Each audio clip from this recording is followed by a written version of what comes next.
함께 읽은 창세기 38장 26절 말씀을 중심으로 거룩한 사명 고엘, 거룩한 사명 고엘이라고 하는 제목으로 함께 은혜를 나누도록 하겠습니다.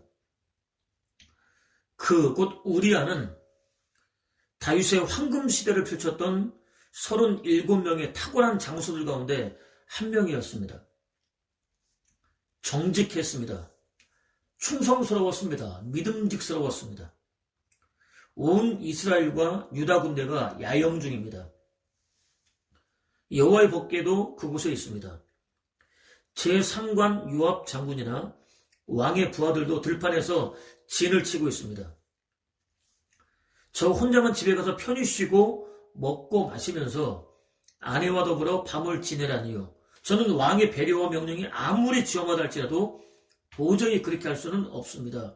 라는 고백에 따르면 그는 존경하고 따르던 주군을 진심으로 섬겼습니다.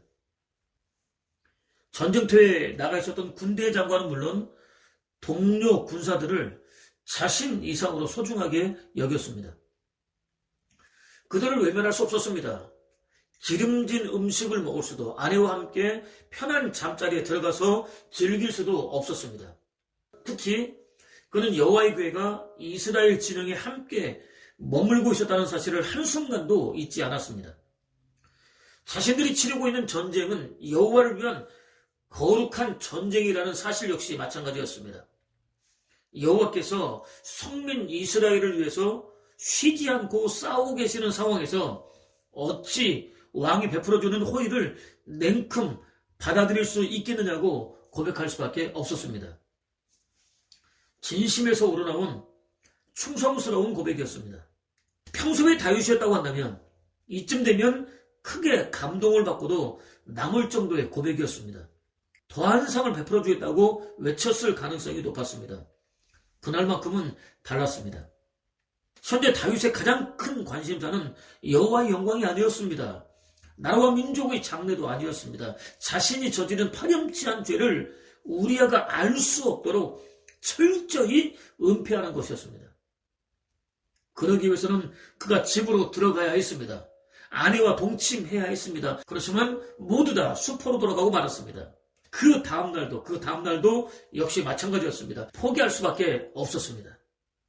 양심의 가책을 받고 기이하고 악질적인 죄를 철저히 회개하며 여호와께로 돌아서야 마땅해 보입니다. 다윗이라면 당연히 그랬을 것이라고 생각할 수 있습니다. 아니었습니다. 죄에 완전히 사로잡힌 채 이미 올바른 판단력과 분별력은 물론 선한 양심까지도 잃어버렸던 그는 회개하거나 돌아서기는커녕 오히려 충성스러운 장소를 싸움이 치열한 전쟁터로 들여버려서 죽이기로 결정했습니다. 존재 자체를 아주 지워버리기로 결정했습니다.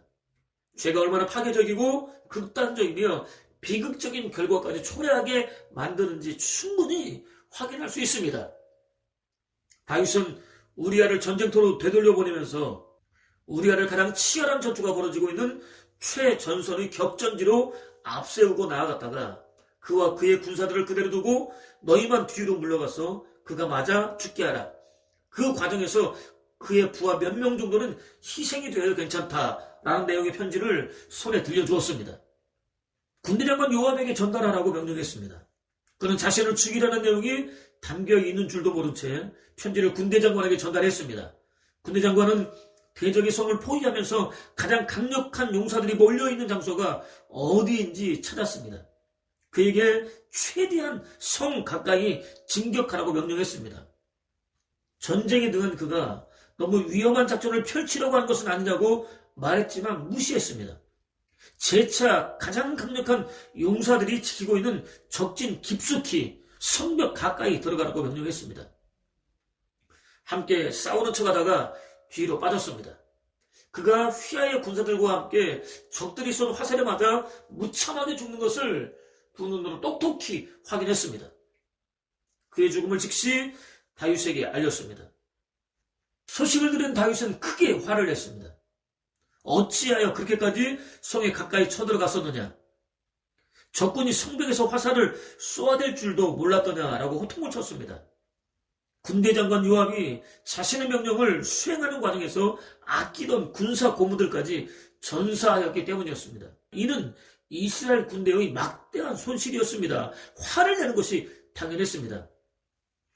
전령이 군대 장관의 지시대로 우리아도 군사들과 함께 전사하였다는 설명을 덧붙였습니다. 순간 다윗은 태도를 바꿨습니다. 더 이상 화를 내지 않았습니다. 잠시 자리를 떠나서 이제 됐다라고 외치며 크게 웃고 난 다음 다시 자리로 돌아왔는지도 모릅니다. 비록 아끼던 신복들을 잃기는 하였지만 앓던 이 같았던 우리아를 더 이상 의식하지 않아도 되는 상황이 마련되었기 때문입니다. 전령에게 요압에게 돌아가거든 전장에서는 누구든지 죽을 수 있는 것이니 이 일로 걱정하지 말고 힘을 다하여 기어이 그 성을 공격하여 함락시키라고 일러라. 그에게 용기를 내라고 전달하라 라고 명령했습니다. 유능하고 충성스러웠던 신하들의 아까운 죽음에는 관심이 전혀 없어 보이는 지극히 냉담한 명령입니다. 자신의 은밀한 죄를 감추기 위해서 오직 한 사람 우리아의 죽음 여부에만 관심을 쏟아보니 그들의 아까운 죽음까지는 미처 신경을 쓸 여유가 없었다는 명백한 증거입니다. 죄는 그의 심령까지도 완전히 메마르게 만들어버렸던 것입니다. 남편의 전사 소식을 전해 들은 밧세바는 통곡했습니다. 장례를 치렀습니다. 다윗은 그녀가 장례를 끝내자마자 더 이상 기다리지 못했습니다. 당장 성으로 불러들였습니다. 이번에는 사람들을 전혀 의식하지 않았습니다. 우리아가 죽었으니 그럴 이유도 없었습니다. 공개적으로 불러들였습니다. 불타는 능력이 사람을 얼마나 바꿔놓을 수 있는지 확인할 수 있습니다. 다른 사람도 아니고 여호와의 마음에 합한 사람이라는 다윗이, 유대인들이 역대 왕들 가운데 가장 존경하고 따른다는 다윗이 자신에게 목숨을 바쳐서 충성하는 장수의 아내를 겁탈했습니다. 임신시켰습니다. 그것도 모자라서 자신이 저지른 죄를 감추기 위해서 그를 죽음으로 몰아넣었습니다. 그야말로 돌이킬 수 없는 충격적인 범죄를 눈 한 번 깜짝하지 않고 저질렀습니다. 불의를 저질렀습니다. 완전 범죄처럼 보였습니다. 약 10개월 정도의 시간이 흘렀습니다. 여호와를 경외하는 사람으로서 양심까지는 잃지 않았을 다윗은 한동안 내심 불안해했을지도 모릅니다. 얼마 정도의 시간이 흐르자 이제는 안심해도 되겠다고 생각했을지도 모릅니다. 10개월 후에는 아주 잊어버렸을지도 모릅니다. 그때 여호와께서 선지자를 보내셨습니다. 은밀하게 저질렀던 죄를 지적하셨습니다. 당대는 물론 후대에 이르기까지 그의 집에서 칼이 영원히 떠나지 않게 하겠다고 선포하셨습니다. 그에게 허락해 주신 여인들이 백주대낮에 공개적으로 치욕을 당하게 될 것이라고 선포하셨습니다. 그에게 목숨을 바쳐서 충성했던 장수의 아내가 낳게 될 아이는 태어나자마자 곧 죽게 될 것이라고 선포하셨습니다. 두렵고 떨리는 일이었습니다. 그대로 이루어졌습니다. 다윗은 이러한 현실 앞에서 과연 어떤 심정이었을까요? 백성들 앞에서는 타의 추종을 불허하는 위대한 성군이었습니다. 전무후무한 불세출의 영웅이었습니다. 존경과 칭찬은 물론 사랑까지도 받았습니다. 누구도 부인할 수 없는 분명한 사실이었습니다. 그렇지만 자신이 의도적으로 죽인 장수 앞에서는 극악무도한 살인자에 불과했습니다. 자신은 물론 나라와 민족을 위해서 목숨을 헌신자처럼 버리면서까지 충성했던 장수의 아내와 음행을 저지른 파렴치한 죄인에 불과했습니다. 자신의 뒤를 이어서 왕위에 오를 아들을 낳았지만 성경은 다윗은 우리아의 아내에게서 사생아이 솔로몬을 낳았다라고 증거합니다. 자랑할 수 없었습니다. 오히려 솔로몬을 볼 때마다 사람들이 솔로몬이라는 이름을 부를 때마다 너무나 부끄러웠습니다. 고개를 들 수 없었습니다. 역시 누구도 부인할 수 없을 정도로 명백한 사실이었습니다. 다윗이라는 이름도 마찬가지였습니다. 다윗은 그를 아는 사람이라고 한다면 누구나 부러워하는 너무나 자랑스러운 이름이었습니다. 동시에 모든 인생들이 가지고 있는 죄의 경향이 농후하고 지극히 죄 친화적이며 죄와는 때려야 뗄 수 없는 취약함을 그대로 드러내는 사악하고 수치스러운 이름이었습니다. 여호와의 징계를 받아 마땅한, 죽어 마땅한 치명적인 허물과 죄를 드러내는 이름이었습니다. 겉과 속이 완전히 다른, 손가락질 받아 마땅한, 그렇기 때문에 견딜 수 없을 정도로 부끄러운 이름이었습니다. 사람들이 자신의 이름을 부르며 칭송할 때마다 격전지에 내보내 죽게 만들었던 우리아가 떠올라서 도무지 고개를 들 수가 없었습니다. 간과할 수 없는 사실들이 있습니다. 하나는 여호와께서 자신이 목숨 바쳐 충성했던 주군에게 아내를 빼앗기고 억울하게 죽임까지 당한 우리아를 영원히 기억해 주셨다는 사실입니다. 실제로 그의 이름을 예수 그리스도의 거룩하고 영광스러운 족보에 올려주셨습니다. 후대 사람들이 그가 얼마나 정직하고 충성스러운 장수였었는지 기억할 수 있도록 역사해 주셨습니다. 그가 생각하지도 못했었던 크고 놀라운 은혜를 베풀어 주셨습니다. 또 하나는 다윗을 다윗되게 한 사람이 다름 아닌 바로 그였다는 사실입니다.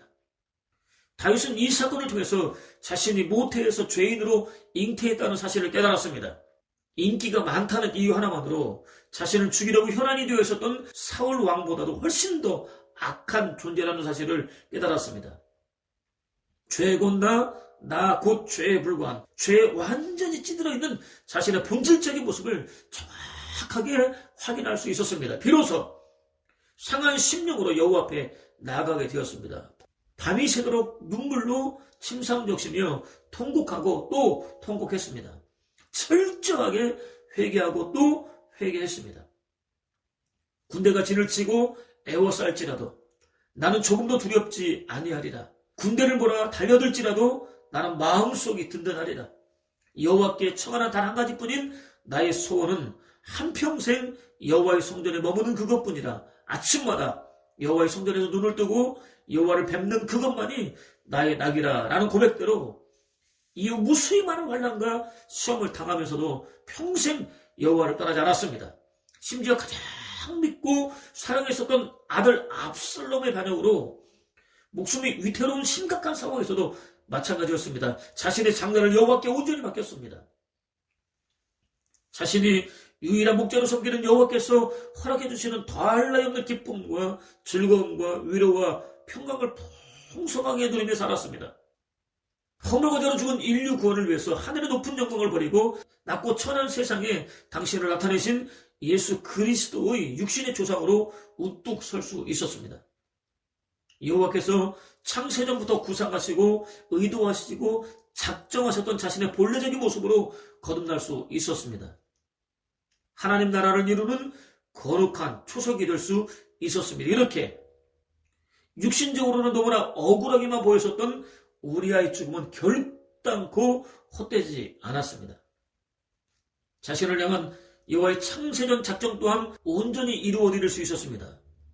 도무지 이해하기도 어렵고 받아들이기도 어려운 고난을 당하게 된다 할지라도 절대로 믿음을 놓을 수 없는 이유입니다. 낙심하거나 절망할 필요가 없는 이유입니다. 오늘 우리는 사순절 기간 5번째 주일 예배를 드리고 있습니다.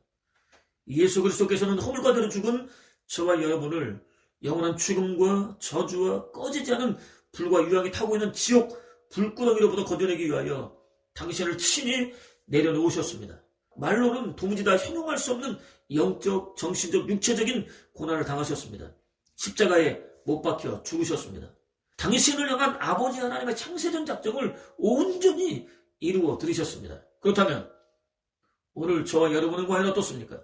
누구를 위한 삶을 살고 있습니까? 어떤 삶을 살고 있습니까? 지극히 이기적이고 육신적인 자신을 드러내는 삶을 살고 있습니까? 아니면 여호와께서 자신을 위해서 창세전부터 작정하신 뜻을 이루어드리는 오직 여호와를 드러내는 거룩한 삶을 살고 있습니까? 요셉이 17살의 나이로 이집트로 팔려갔을 때로부터 어느 정도 세월이 흘렀습니다. 야곱의 4번째 아들인 유다는 형제들로부터 떨어져 나왔습니다. 독자적인 생활권을 형성했습니다. 가나안 사람들과 교제를 나누기 시작했습니다. 가나안 여인을 아내로 맞았습니다. 한편 가나안 족속과의 빈번한 통혼은 선민이라는 정체성을 아주 잊어버리는 참담한 결과를 낳을 수밖에 없었습니다. 동시에 그들에게 흡수되는 것은 물론 이미 예고되어 있는 대로 그들과 함께 완전히 진멸당할 위험에 처할 수도 있었습니다. 여호와께서 당신이 가나안 족속으로 완전히 심판하실 때가 이르기까지 야곱의 가족들을 이집트로 이주시키셨던 이유를 확인할 수 있습니다. 강하게 연단하고 언약의 백성으로서의 순수함을 지키기 위해서였습니다. 가나안 여인을 아내로 받은 유다는 엘, 오난, 셀라라는 이름을 가진 세 아들을 얻었습니다. 아직 어린 맏아들 엘을 위하여 가나안 여인 다말을 며느리로 받아들였습니다. 가나안 족속들의 문란한 성문화로부터 지키기 위해서였습니다. 문제는 엘이었습니다. 이미 가나안의 성문화에 빠져 있었습니다. 구체적으로 어떤 행위였는지에 대해서는 확인할 방법이 없지만 여호와의 목전에서 악을 행했습니다. 여호와의 눈밖에 나고 말았습니다. 징계를 자초했습니다. 결혼한 지 얼마 지나지 않아서 대를 이을 자식도 없이 죽고 말았습니다. 어느 날 갑자기 벌어진 일이었습니다. 고대 중동 지역 사람들의 인식으로 볼 때는 가장 불행한 일이었습니다. 혼자 남은 아내들을 이 불행으로부터 건져내기 위해서 널리 지켜지고 있었던 특이한 관습 두 가지가 있었습니다. 하나는 몸종을 데리고 곧 씨바지로 내주어 아들을 얻게 하는 관습이었습니다. 또 하나는 시동생이나 가장 가까운 친척이 자식도 없이 불쌍하게 죽은 자의 아내와 직접 결혼해서 그의 가문을 일으켜 세워주고 그의 가족과 이름을 기억하게 하며 또 보존해 주려는 관습이었습니다. 긍휼과 희생과 사랑이 담겨있는 수준 높은 차원의 관습이었다고 할 수 있습니다. 고엘이라고 불렀습니다. 도로사다, 속전을 주고 구제하다, 피를 요구하다, 보복하다, 친족의 권리를 행사하다 등의 뜻을 가진 동사의 현재 능동태 분사형입니다. 계대 결혼 또는 수혼이라고도 불렀습니다. 훗날 성민 이스라엘에게 주어진 모세의 법전을 통해서도 확인할 수 있는 거룩한 제도였습니다.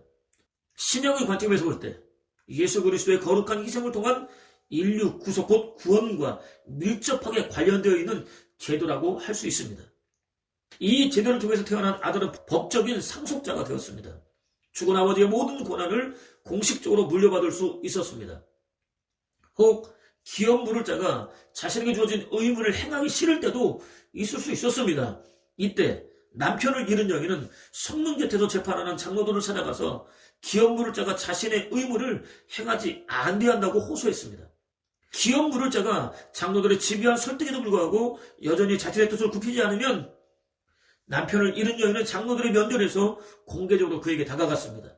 그의 발에서 신을 벗겼습니다. 그로부터 멀리 던져버렸습니다. 얼굴에는 침을 뱉었습니다. 자신의 형제 또는 친족의 대를 이어주지 않는 사람은 이런 꼴이 되라고 욕을 퍼부었습니다. 이후 기업 무르기를 포기한 자는 성민 이스라엘 가운데서 신발이 벗겨진 집안의 사람이라는 부끄러운 별명으로 불리게 되었습니다. 다행히 유다는 둘째 오난을 다말에게 주기로 결정했습니다. 오난은 냉정했습니다. 자식도 없이 세상을 떠난 형을 불쌍히 여기지도 않았습니다. 자신을 희생해야만 하는 합당한 이유도 찾을 수 없었습니다. 형제지간의 정도 남아있지 않았습니다. 오히려 상속 기업 곧 자식에 대한 탐심에 사로잡혔습니다. 당연히 형수와의 사이에서 낳게 될 아들이 법적으로는 형의 자식이 된다는 사실을 받아들일 수 없었습니다. 땅에 설정했습니다. 신적인 기원을 가진 결혼의 신성함을 의도적으로 모독했습니다. 승륙하고 번성하여 땅에 충만하라는 여호와의 명령을 거역하는 명백한 범죄 행위였습니다. 형과 마찬가지로 죽임을 당했습니다. 유다는 두 아들의 죽음 앞에서 견디기 어려울 정도로 큰 두려움에 사로잡혔습니다. 두 아들이 죽은 이유를 그들이 여호와 앞에서 저질렀던 죄에서 찾지 않았습니다. 특별한 이유도 없이 시도 남기지 못한 채 요절한 결정적인 원인을 죄 없는 다말에게서 찾았습니다. 이방인이었던 다말에게 살이 끼어서 소방까지 잡아먹을 수밖에 없었던 것은 아닌가라고 생각했습니다. 지극히 이기적인 생각에서 비롯된 착각이었습니다. 성경은 유다의 맏아들 엘은 여호와의 눈밖에 나서 죽었다. 그가 곧 둘째 아들 오난이 한 이런 짓은 여호와의 눈에 거슬리는 일이었다. 여호와께서는 그도 죽이셨다라고 증거하고 있기 때문입니다. 그들은 자신들이 저지른 죄 때문에 죽었다고 명백하게 밝히고 있기 때문입니다. 그럼에도 그는 다말에게서 원인을 찾았습니다. 없는 책임까지 돌렸습니다. 어린 막내 아들 셀라가 자랄 때까지 수련하며 기다리고 있으라고 말했습니다. 때를 정하지 않은 막연한 약속만 하고 소박을 놓았습니다. 마치 보기도 싫은 사람을 아주 쫓아내듯 심정으로 보내버렸습니다.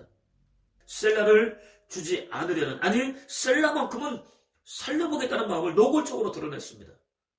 다말 입장에서는 억울한 일이 아닐 수 없었습니다. 그렇다고 달리 할 수 있는 일도 없었습니다. 쫓기듯 친정으로 돌아갈 수밖에 없었습니다. 이후 많은 세월이 흘렀습니다. 유다의 막내 아들 셀라는 이젠 결혼하여 형의 후사를 이어줄 수 있을 만큼 장성하였습니다. 유다는 그때까지도 불길한 생각을 지우지 못하고 있었습니다. 하나밖에 남지 않은 셀라를 다말에게 주었다가 두 아들처럼 잃지는 않을까 두려웠습니다. 친정에서 수절하며 기다리고 있었던 다말을 불러올 생각을 전혀 하지 않고 있었습니다. 억울한 다말의 입장은 조금도 헤아려주지 않았습니다. 무엇보다 끊어져 가고 있었던 가문의 대를 이어야 한다는 생각은 아예 하지도 못하고 있었습니다. 여호와 보시기에 명백한 직무유기였습니다. 범죄였습니다. 양털을 깎는 철이 다가왔습니다. 양털 깎는 행사에는 한꺼번에 많은 사람들이 동원되었습니다. 평소 서로 만나지 않던 사람들도 함께 참여했습니다. 모르는 사람을 만나도 전혀 이상하게 여기지 않을 정도로 많이 참여했습니다. 하루 이틀에 끝낼 수 있는 일도 아니었습니다. 상당히 여러 날 동안 이어졌습니다. 동시에 대단히 큰 축제를 벌였습니다. 바쁜 일과로 지쳐있는 일꾼들을 위로하기 위해서였습니다. 공교롭게도 유다는 자신에게 쫓겨난 며느리가 머물고 있었던 친정으로부터 그리 멀지 않은 지역으로 올라가게 되었습니다. 양털을 깎는 동안 술에 취하는 날이 많았습니다. 그때 그동안 조용히 기다리고 있었던 다말이 움직이기 시작했습니다. 성민 이스라엘의 대표적인 족장들 가운데 한 명으로서 여호와의 뜻을 너무나 잘 알고 있었던 유다가 먼저 움직이지 않았습니다. 자신 역시 고엘들 가운데 하나라는 사실을 까맣게 잊고 있었습니다. 자신이라도 나서서 가문의 대를 이으려고 하지 않았습니다. 생육하고 번성하여 땅에 충만하라는 여호와의 명령에 순종하려고 하지 않았습니다. 이미 장성한 아들 셀라를 다말에게 주려고 하지도 않았습니다. 셀라 역시 스스로 나서려고 하지 않았습니다. 이방인이었던 다말이 가문의 대를 잇는 중차대한 사명을 감당하기 위해서 스스로 움직이기 시작했습니다. 과부들이 입던 옷을 벗었습니다. 너울을 둘러썼습니다. 얼굴과 몸이 보이지 않도록 완전히 가렸습니다. 유다가 지나다니던 광장으로 나갔습니다. 이는 돈을 받고 몸을 파는 일반적인 매춘 행위가 아니었습니다.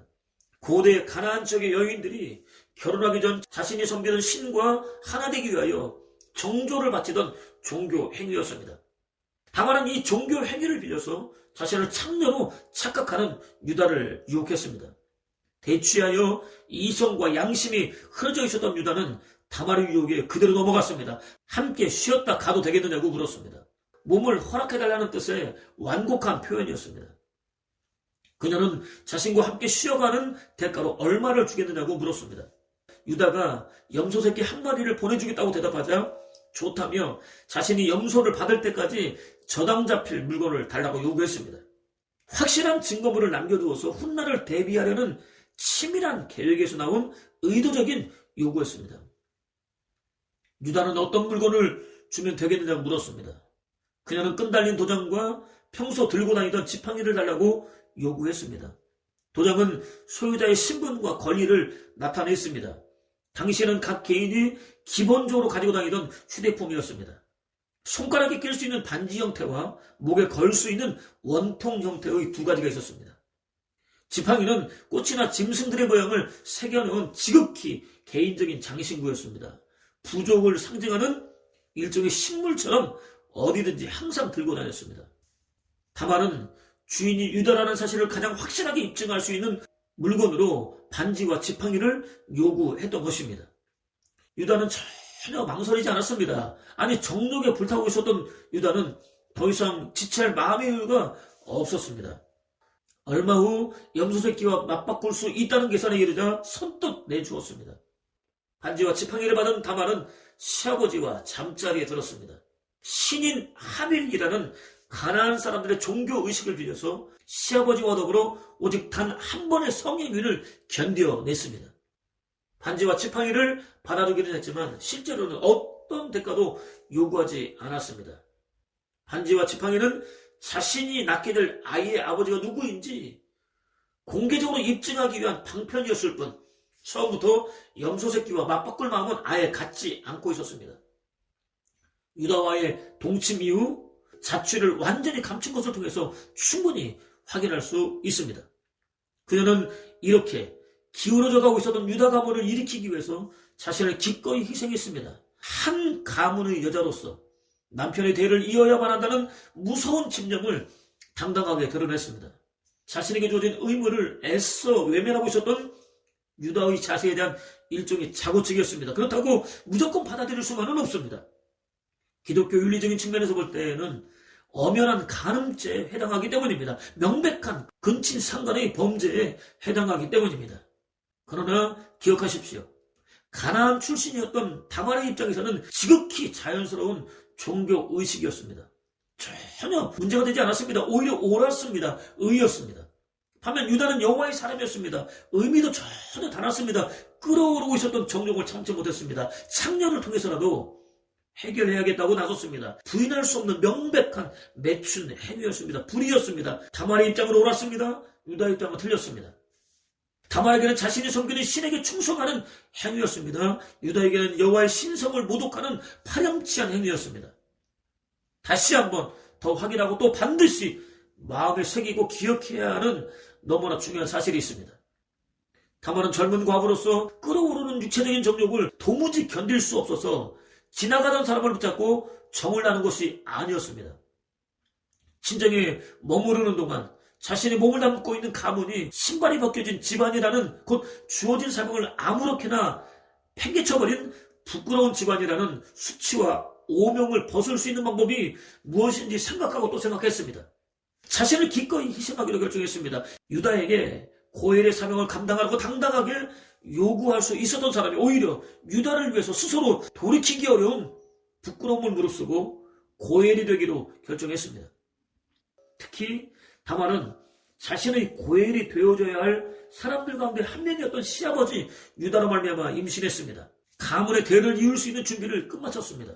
가문의 수치를 완전히 제거했습니다. 이후 다시는 창녀 옷을 입지 않았습니다. 다른 어떤 남자와도 정을 나누지 않았습니다. 아니, 다른 남자를 찾아야 할 어떤 이유도 갖지 않았었습니다. 유다가 임신한 자신을 불에 던져 죽이라고 외칠 때 조금도 동요하지 않았습니다. 담담하게 유다의 반지와 지팡이를 내놓았습니다. 유다는 더 이상 어떤 말도 할 수 없었습니다. 자신의 행위를 진지하게 돌아보았습니다. 그는 나보다 옳도다. 내가 그를 내 아들 셀라에게 주지 아니하였음이로다 라고 인정할 수밖에 없었습니다. 가문을 일으키려는 다말의 마음과 행위가 옳다고 의로웠다고 고백할 수밖에 없었습니다. 자식을 잃을 수도 있다는 두려움 때문에 무책임하게 외면했던 사명 앞에서 철저히 회개했습니다. 다시는 다말을 가까이 두지 않았습니다. 더 이상 죄를 짓지 않았습니다. 예수 그리스도의 육신의 조상으로서 거룩하게 구별된 삶을 살았습니다.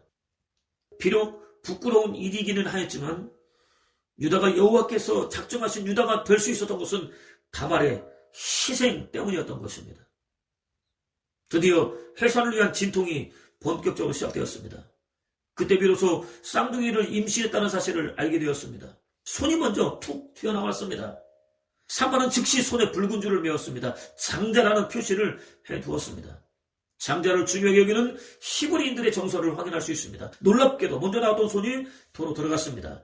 아우가 형보다 먼저 나왔습니다. 베레스라고 불렀습니다. 육적으로는 둘째였습니다. 영적으로는 첫째였습니다. 아우에 이어서 붉은 줄을 손에 맨 형이 나왔습니다. 세라라고 불렀습니다. 육적으로는 첫째였습니다. 영적으로는 둘째였습니다. 한편 예수 그리스도께서는 베레스의 후손으로 당신을 세상에 나타내셨습니다. 유다로서는 꿈속에서조차도 감히 상상할 수 없었던 여호와의 창세전 작정이었습니다.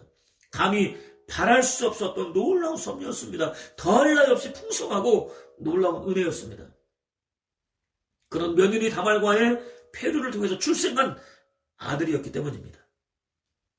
여호와께서는 저와 여러분이 가지고 있는 조건과는 전혀 상관없이 당신의 거룩한 작정을 그야말로 완벽하게 이루어 주신다는 사실을 확인할 수 있습니다. 그는 공정하다는 착각이라고 번역된 자신의 책을 통해서 개인의 능력 여부에 따라서 보상의 범위가 결정되는 것을 당연하게 여기고 지극히 공정하다고 여기는 사회를 능력주의 세상이라고 정의했습니다. 동시에 사람들이 당연하게 여기며 믿어왔었던 능력주의가 실제로는 공정하지 않으며 오히려 사회적인 불평등을 정당화하는 수단으로 전락하였다고 주장했습니다. 특히 그는 교회가 이런 능력주의를 가속화시키고 능력 없는 사람을 패배주의에 빠지게 만드는 직접적인 요인을 제공하고 있다고 지적했습니다. 실제로 많은 그리스도인들이 성공을 구원과 동일시합니다. 성공을 믿음과 동일시합니다. 실패는 구원으로부터의 소외를 의미한다고 확신합니다. 실패는 믿음이 없는 것이라고 확신합니다. 강단에서는 소위 적자 생존, 웃음 열패, 약육 강식, 강자 독식 등의 지극히 타락한 세상적인 원리로 무장한 번영신학이 마치 복음이라도 되는 것처럼 선포되고 있습니다. 여호와께서 은혜 안에서 선물로 주실 때에만 행사할 수 있는 믿음을 믿는다는 고백 한마디만 하면 누구나 가질 수 있다고 왜곡하고 있습니다.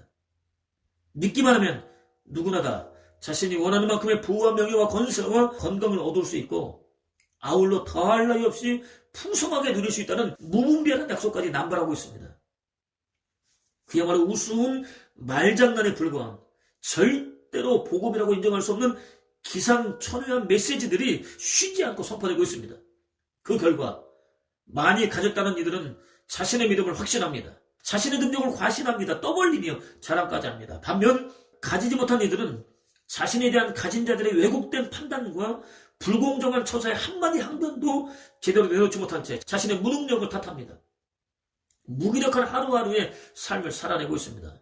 너무나 극단적이고 자극적인 지적이 아니냐고 반문하고 싶겠지만 부인할 수 없는 현실입니다. 안타깝게도 개선되기는커녕 하루가 다르게 더욱더 심화되고 있습니다.